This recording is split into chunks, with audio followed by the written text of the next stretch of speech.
Magluluto na naman ako ngayon ng pang-snack. So, meron ako ditong isang pirasong napakalaking patatas. Kung pwede sa sweet potato, pwede din yan sa patatas. So, una natin gagawin ay babalatan muna natin yung patatas.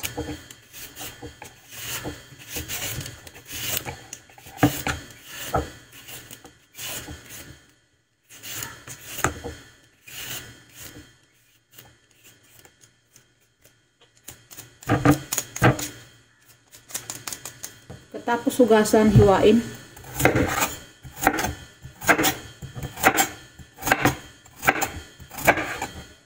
Tapos ko na siyang hiwain. So, nasa inyo kung gaano kalalaki gusto nyong hiwa.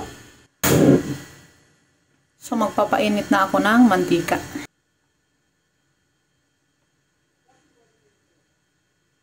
Mag-a-add ako ng konting salt.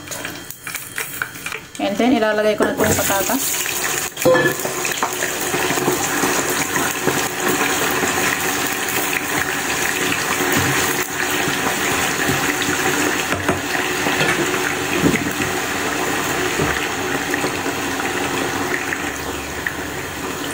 Mag-a-add na ako ng brown sugar.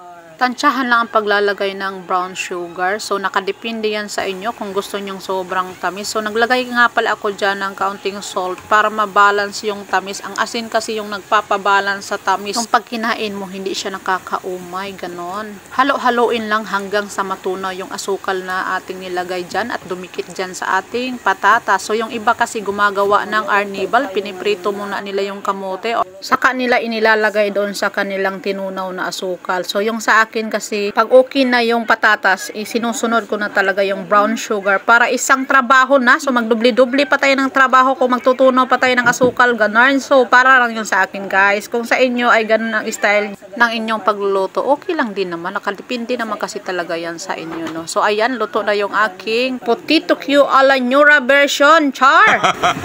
So, okay na yan.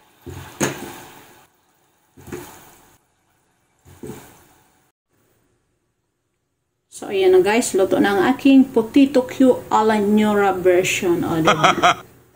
So, ganyan ako magluto ng kamote Q or banana Q. O, diba, napakabongga niya. Coated talaga siya ng sugar.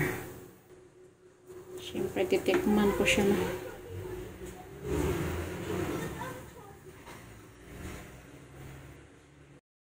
So, ayan na guys, titikman natin.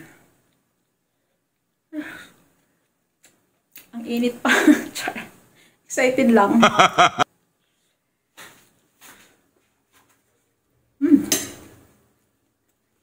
Sasabi ko sa inyo, masarap. I hope na nag-enjoy kayo sa aking vlog for today, guys. Thank you for watching. See you on my next video. Try nyo na, guys. So, bye!